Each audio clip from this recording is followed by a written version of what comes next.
You know that feeling when you wake up from like a really vivid, deeply restless dream? Oh, absolutely. Yeah, you open your eyes and the actual plot of the dream is already slipping through your fingers. You can't remember who said what or, how you got from one place to another. Right, but the mood is just stuck to you. Exactly. That heavy emotional atmosphere, that lingering sense of tension, or just this strange, unexplainable longing. It just sits there right on your chest.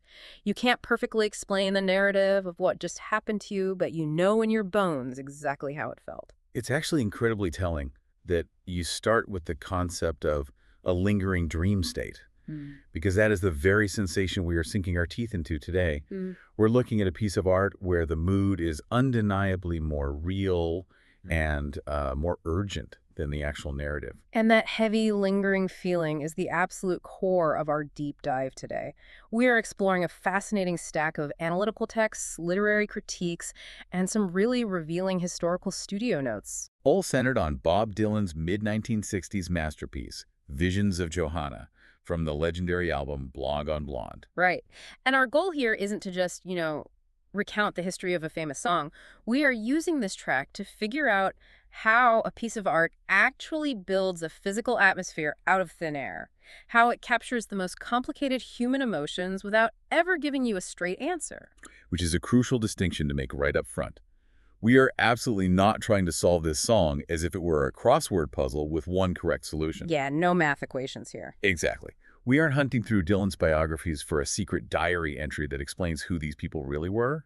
The true genius of the piece, and what our sources spend so much time unpacking, is how it creates such a profound, universal emotional truth, precisely through its refusal to be easily understood. I mean, it operates on mystery. Okay, let's unpack this. Because to really understand the emotional weight of Visions of Johanna, the sources strongly suggest we first have to look at the physical space it occupies. The setting itself. Yeah, the setting itself is what generates the intense feelings of isolation we're going to explore. The song is highly controlled, and it unfolds entirely at night in these very enclosed, almost claustrophobic urban settings. Dim lofts. Right, dim lofts where the heat pipes are coughing, empty streets, museums, and public spaces filled with drifting social types who don't really seem to know each other. What's fascinating here is how the song uses this specific gritty environment to establish its basic dramatic engine. The analytical texts describe the core mechanism of the song as a profound emotional displacement. Emotional displacement. Yeah. Basically, it's the massive, painful gap between where the speaker's physical body is located and where their mind is wandering. The physical room is vividly real, the city outside the window is real, the night is real. But the speaker isn't really there. Exactly. They experience all of these tangible things through a lens of total deficiency. They are sitting in a very specific room, but emotionally, they are thousands of miles away. It is such a remarkably modern feeling, even though it was recorded in 1966. Think about it like being in a packed subway car at rush hour, or sitting in a bustling neon-lit diner at 2 in the morning. Oh, that's a great comparison. Right. You are completely surrounded by people. You are being bombarded by the noise of conversations, the clinking of coffee cups, the harsh fluorescent light. Yet you feel completely and utterly alone in the universe. Yeah. That intense sensory overload actually manages to amplify the dead silence inside your own head. That subway car analogy perfectly illustrates what the sources are talking about when they analyze the song's urban atmosphere. In the lyrics, the people inhabiting the city don't seem comfortably integrated into any sort of real community. You're just kind of ghosts. They really are. They aren't connecting. They hover around each other. They drift through the night. They mutter to themselves in empty lots. They seem to be endlessly performing exaggerated versions of themselves. Almost like urban theatricality. Yes, urban theatricality. And for the narrator, watching all this creates a profound mistrust of reality. Everything in this city can be observed. The world is absolutely crowded with signs and faces, but absolutely nothing feels fully known or genuine. It's like watching a movie with the sound turned off. Yeah. It offers all this visual spectacle but gives you zero emotional resolution. And that lack of resolution is structural. It's not about emptiness in the sense of like a blank white room. It's about a world overflowing with chaotic signals that totally fail to resolve the speaker's inner needs. Wow. The alienation isn't just a mood, it is literally built into the architecture of the city he's describing. So we have established this incredibly isolating theatrical room that the speaker is trapped in. But we also have to look at who is actually in that room with him and who is haunting his thoughts. The two women. Yeah, the song notoriously centers on two distinct figures, Louise and Johanna. And reading through our stack of notes, my initial instinct was to take this incredibly literally. I thought, okay, this is just a messy love triangle. Right, a literal apartment drama. Exactly. The guy is sitting in a room with a woman named Louise, but he's secretly pining over another woman named Johanna. Are Louise and Johanna meant to be real people or just symbols? You think it's straightforward, given the basic setup. But treating them merely as two women in a literal, everyday drama completely misses the real engine of the song. The consensus in the analysis is that Dylan keeps these two figures perfectly suspended between being literal people and being vast, abstract symbols. So they're kind of both at the same time. Yeah, he makes the song operate through a bizarre mix of emotional realism, like the sound of a cough or a rainstorm, and pure feverish abstraction. If they aren't just characters in a standard cheating song, how do they actually function? They represent two entirely competing modes of human desire. Let's look at Louise first. Louise is fundamentally linked to nearness, to embodiment, and to reality. She's physically in the room. She is physically present in the scene. She and her lover are intertwined. But structurally, the critical texts point out that her actual presence only serves to aggressively highlight what is missing from the room. Ouch. That's harsh. It is. She inadvertently proves the limits of physical proximity. She is the flesh and blood figure through whom the speaker learns the agonizing lesson of what he still lacks. Her nearness is what creates the conditions for his longing. I love how the notes phrase that. Because without Louise being right there breathing in the same room, the distant figure of Johanna would just be a vague, formless fantasy. The reality of Louise is the contrast that makes the fantasy so sharp. That contrast is everything. Johanna, on the other hand, represents pure distance, pure imagination, and the completely unreachable ideal. Because she isn't there. Exactly. The speaker is very clearly not with Johanna. He is, as the title outright states, conquered by visions of her. She isn't a person in the room. She is a force of excess that completely hijacks his consciousness. That's intense. And this is the moment the song shifts from being a simple romantic ballad into a massive problem of cognition. The narrator's mind is totally conquered by the one thing it cannot actually possess. Which is such a massive universal human trap. Experiencing a perfectly real, tangible relationship through the destructive, unfair comparison of an imagined perfect ideal. Right. To put it in modern terms, it is the ultimate poetic version of FOMO, the fear of missing out. You totally devalue the perfectly fine, beautiful reality right in front of you, your Louise, because you are obsessively scrolling through your own mind, looking at some curated, unattainable ideal you've imagined elsewhere. You're Johanna. And the really tragic irony of that dynamic is that the unattainable ideal is only so powerful because it never has to deal with the friction of daily life. Oh, absolutely. Johanna remains utterly perfect because she remains entirely absent. She never has to pay a bill or catch a cold or argue about the dishes. I have to say, spending time with this narrator, he's kind of a drag. He's exhausted, he's cynical, and honestly, he sounds pretty insufferable.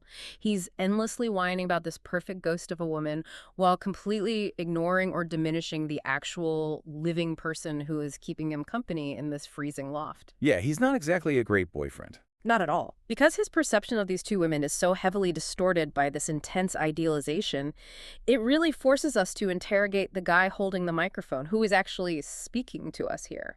This raises an important question, especially when we look at how modern literary analysis tackles music. The song is told from a first-person perspective, an I, but the sources strongly caution us against equating that voice directly with Bob Dylan, the guy who wrote it. Right, it's a character. Yes, we are dealing with a crafted lyrical consciousness. It is a character study, not a transparent autobiographical diary entry. He's a partially reliable narrator. He is an absolute, unquestionable authority on his own haunted, obsessive state of mind. We believe his pain. But we don't necessarily trust his reporting. Exactly. He is absolutely not a neutral reporter of reality. His perception of the world, and especially of these women, is completely warped by his own obsession. Building on that warped perception, the texts bring up a fascinating point about how the power dynamic is skewed by the narrator's male gaze. These women are presented to us entirely through his longing and his projection. Yeah. And that dynamic we just discussed, where the near woman is undervalued simply because she is real, and the absent woman gains immense godlike power through her inaccessibility, it creates really unbalanced hierarchy. The real woman bears the heavy burden of reality. She gets punished for having flaws and being human, Meanwhile, the absent woman is elevated into a pristine symbol because she's a blank canvas he can project anything onto. Precisely. It is a really sharp critique that modern interpretation brings to the table, and it allows us to critically admire the astonishing poetic genius of the song while still questioning the fairness of how the narrator views the people around him. It is a very delicate balance to strike as a listener. The song dramatizes how untethered desire can produce this unfair hierarchy, laying bare the profound psychological cost of romanticizing someone who isn't there. But I do think we have to push back slightly against the modern instinct to purely moralize the song, or to just treat it as a problematic case study of a toxic guy. Oh, for sure. The sources emphasize that the song itself is not a triumphant celebration of objectification. It exposes the speaker's gaze as a deeply troubled, painful, and restless condition. The song isn't high-fiving him for feeling this way. No, not at all. It's presenting his state of mind as a kind of spiritual sickness. Treating it merely as a critical target to be debunked misses its incredible self-implicating complexity. I see what you mean, and that is a crucial distinction. The speaker's way of seeing the world is absolutely not represented as a healthy mastery of his environment. Quite the opposite. Right. The voice singing to us registers deep self-division, extreme irritation, and bone-deep fatigue. He is simultaneously a helpless participant in his own sickness and an overwhelmed interpreter trying to explain it to us. And he is stuck, completely immobilized. This troubled narrator is trapped in an endless, dizzying loop of unfulfilled desire, which perfectly mirrors why the song itself refuses to give you, the listener, a neat, tidy ending. Here's where it gets really interesting. The emotional core of this track is described in the sources as desire without arrival. To understand how radical that is, think about most traditional songwriting. In a standard pop or folk song, longing usually builds towards a specific climax, a romantic union, a dramatic confession, or a definitive tearful loss. There's a payoff. Exactly. But here, the longing just endlessly circulates without ever finding closure. Every single available object, person, or room the narrator encounters is immediately measured against this absent standard. Yeah. Every single one inevitably falls short. It never ends. Desire is presented not as a dramatic event that eventually resolves, but as a permanent, agonizing condition being trapped inside your own consciousness. And because the song is built on that structural incompletion, it fundamentally resists being paraphrased. You literally cannot summarize the plot of this song without destroying its power. It just doesn't work. Right. Trying to summarize the meaning of Visions of Johanna by just listing its basic themes, like telling a friend, oh, it's a song about urban alienation and a love triangle, is exactly like trying to describe the taste of an incredibly complex, multi-course Michelin star meal by just reading aloud the grocery store receipt. That is such a perfect way to put it. It completely flattens the actual lived experience of consuming it. I love that grocery receipt analogy. It captures exactly why academic summaries often fail this specific type of art. The song doesn't proceed by making a logical step-by-step argument. It proceeds by pure accumulation. Accumulation, right. The sources refer to the technique as a kind of disciplined ambiguity. The song relies heavily on intense tonal instability. The speaker shifts rapidly, sometimes line by line, from being deeply mournful to sharply ironic to exhausted to suddenly comic to completely visionary and prophetic. And a basic summary just flattens all of those rapid, brilliant mood swings into one monotonous, dominant emotion. It totally kills the magic of the performance. The meaning of the song is distributed across its dizzying poetic montage, rather than being centralized in one neat, easy-to-digest thesis statement. Like a mosaic. Exactly. Yeah. That is exactly why it survives so well half a century later, and why it rewards endless rereading. Texts that can be fully exhausted by a simple summary usually lose all their energy the moment you comprehend them the first time. You get the point, and you move on. But not this one. No, this song actively preserves its mystery by refusing to give you a bottom line. But maintaining that level of mystery is incredibly hard work. It is so tempting to imagine that such an elusive, dreamlike poem just tumbled out of a drug-fueled 1960s haze, with the artist effortlessly improvising it in the middle of the night. The myth of the spontaneous genius. Right. But the historical reality of how this specific track was actually captured in the studio tells a completely different, much more grueling story. It really does shatter that myth of effortless genius. If we connect this to the bigger picture of how art is made, the archival releases, specifically the extensive outtakes released in Dylan's bootleg series, reveal a fascinating and incredibly frustrating production context. So they were struggling with it. Oh, absolutely. The recording sessions from late 1965 to early 1966 were absolutely full of alternate takes, false starts, changing backing bands, and profound struggles to capture the right feel. So that magical midnight atmosphere wasn't just a happy accident where someone hit record at the right time. It had to be meticulously, painfully found. It required an incredibly delicate, almost impossible balance between drift and control. The session notes show that the musical arrangement was a nightmare to nail down. Why was it so hard? Because if the rhythm section pushed the tempo even a fraction too fast, the song suddenly felt like a standard rock track. The mood hardened, the drums became too driving, and that delicate, dreamlike hallucination evaporated into just another pop song. And if they played it too slow? Then the suspended pressure of the lyrics completely collapsed, and the song became a boring, inert dirge. It needed exactly the right sonic environment, the perfect sway of the bass, the exact right whisper of the organ to sustain that hovering, unresolved tension. So what does this all mean? It is this wild, beautiful paradox.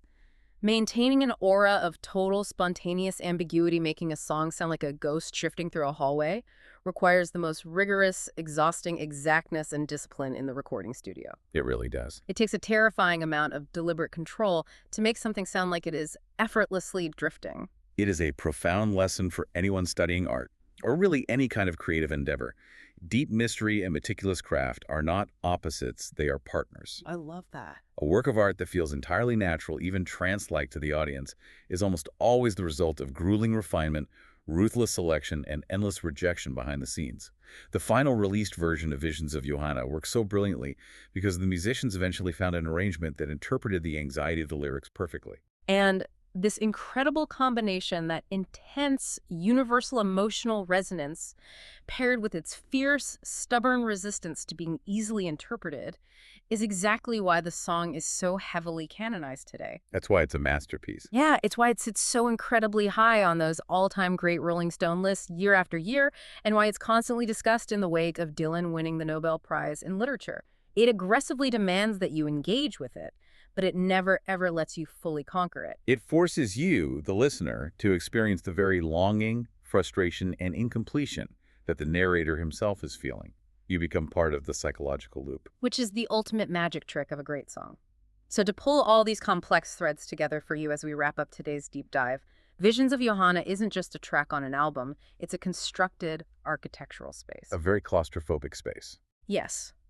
It masterfully uses its gritty urban atmosphere, the painful tearing tension between physical reality and absent ideals, and an unreliable, obsessive narrator to capture the deeply modern condition of feeling completely isolated despite being surrounded by noise and people. It manages to make the feeling of dissatisfaction feel structurally unavoidable. And it achieves all of that by treating human desire as a perceptual problem. The narrator's mind attaches itself to a flawless image of completion, Johanna, that no real, breathing, flawed human situation Louise can ever possibly satisfy. Which makes the lessons of this deep dive a genuinely practical tool you can take with you into your own life. Because the next time you encounter a really difficult, abstract piece of art in a museum, or a cryptic movie that leaves you feeling frustrated, or even your own confusing internal feelings of dissatisfaction and restlessness, you don't need to force a definitive answer. You don't have to solve it. Right. You don't need to solve the math equation of your own emotions. You can step back and just look at the atmosphere. You can look at the missing pieces and examine the structure of your own longing. Sometimes the suspension, the hovering in the unknown, is the actual meaning. Well said. It is entirely about learning to read mood as a form of meaning and recognizing that not everything profound or beautiful in this world can be neatly reduced to a catchy slogan on a bumper sticker. But before we let you go, I want to leave you with a brand new, lingering question to ponder on your own, especially as you navigate the modern world. We've spent this entire deep dive talking about how profound artistic insight and intense, world-shaping human longing are born directly from distance and absence. Right. Johanna only has her immense power over the narrator because she is fundamentally unreachable. But take a hard look at our world today. Modern technology essentially guarantees that we can instantly contact anyone at any time, anywhere on the planet with a piece of glass in our pockets. We have virtually eliminated the very concept of distance that allowed a mythological figure like Johanna to exist in the narrator's mind in the first place. So, if true longing requires absence, what happens to our inner lives and the art we are capable of creating when we are never truly out of reach? Do we still even know how to dream that restless dream?